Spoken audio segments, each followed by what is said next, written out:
Back, Republicans and people across America now raising major red flags over the Democrats' DSA group and the rise of Democrat communism. The DSA just unveiled a brand new extremist platform calling for everything from public ownership of large corporations to getting rid of the presidency and the U.S. Senate. Fox News' Madeline Rivera joins us in Washington with more. Madeline, what more can you tell us? The DSA also calls for defunding the Department of War, reparations, and wealth taxes. They argue capitalism hinders freedom and that our current political system is not true democracy. Why do we have a Senate? Like a lot of people are going to see that and they'll be like, wait a second, why do I have a Senate? Like, what's so great about the Senate? I mean, I'm not sure about this, but I'm pretty sure the only popular senator is Bernie Sanders, and it's because he ran for president as a Democratic socialist. The DSA is pushing for an expansion of the House, which they argue is a more accurate representation of the population. And they want the Supreme Court to be replaced by a judiciary chosen by and subordinate to Congress. The new platform comes as the DSA hits 120,000 members, which they say is now the largest socialist organization in the country. The agenda will essentially serve as a rallying call as they try to build on the wins of left-wing candidates in recent primaries. We are seeing a real movement of the American people who increasingly understand that we are living in a moment where never in our history have so few people, multi-billionaires, had so much economic and political power. And all across this country, we're seeing a profound disgust. People are standing up and saying that establishment politics and establishment policies are not working. We need change. House Speaker Mike Johnson and other Republicans are sounding the alarm, framing communism as a real threat ahead of the midterms. Liz? Well, a lot of people say what Bernie Sanders just said is really off the wall and totally wrong because he's got it upside down on how the U.S. economy and economies worldwide work. Madeline Rivera, thank you. Now watch this. This is not a game. Everybody needs to understand these crazy little mini Mamdanis who are popping up all around the country. They are a danger to you and your family. This is not our father's Democrat Party. We're not arguing over marginal tax rates anymore.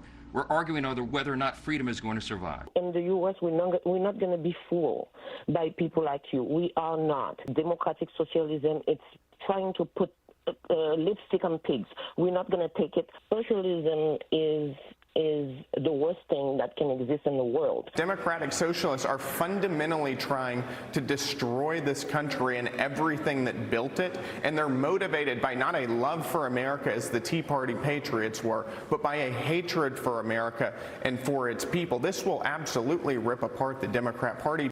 Welcome back. Speaker Mike Johnson, a C-SPAN caller who is an immigrant, and Congressman Brandon Gill slamming Democrat communists, saying they're going to dismantle America's founding principles in democracy and republic.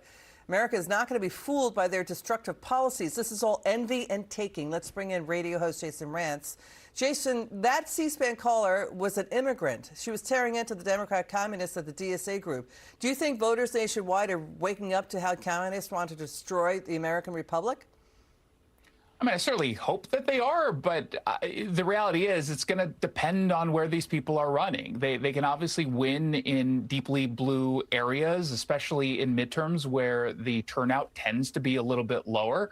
We're going to get a better sense of this in Michigan, who they're going to go after, who for Senate, who will they back? Will they back the person who's clearly in line with the socialist agenda, or will they go with the quote-unquote more mainstream Democrat? And that might end up becoming a bellwether. I think ultimately this makes it more difficult for Democrats to win national elections. I think the rise of socialism makes it so that a Republican will win the White House during the next election.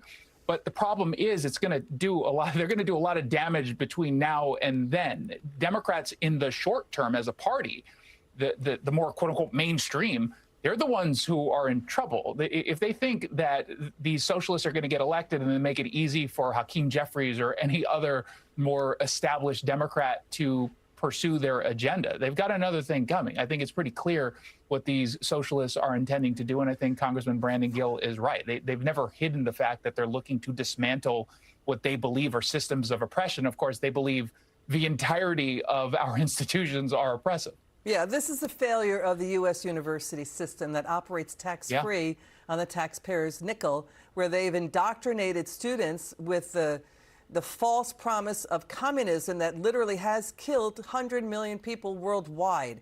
So they keep citing China, Sweden, Norway. None of them are socialists. They're mixed market socialism with capitalism. So that's the issue. The U.S. already spends $7 trillion annually on socialist-style programs, Social Security, Medicaid, Medicare, housing support, and more. Let's listen to Republican Congressman Carlos Jimenez. His family fled Cuba. He is calling out the communists, including Senator Bernie Sanders. Watch this. For those here that somehow say that socialism, by the way, when they say they're socialists, they're not. They're really communists, okay? Bernie Sanders is not a democratic socialist. He's a communist, all right? And so is Mandami. He's a communist, too. By the way, he kind of reminds me of a young Fidel, all right? With the smile. Don't let the smile fool you. So, Jason Miyares, he's the 48th State Attorney General of Virginia. He tweeted, quote, "The year Fidel Castro took power, Cuba had the same GDP as Greece. The year Castro died, Cuba had the same GDP as Sudan. In other words, socialism fails every time." The people who lived it, the people who fled it, know the reality of socialism, which is precisely why the socialists can't ever point to any examples of it succeeding. And at best, you'll hear from them say, well, it's never been truly, fully tried. No, it has, and it's failed. Got it. Jason Rantz, thanks for being with us tonight. It's good to see you. Now,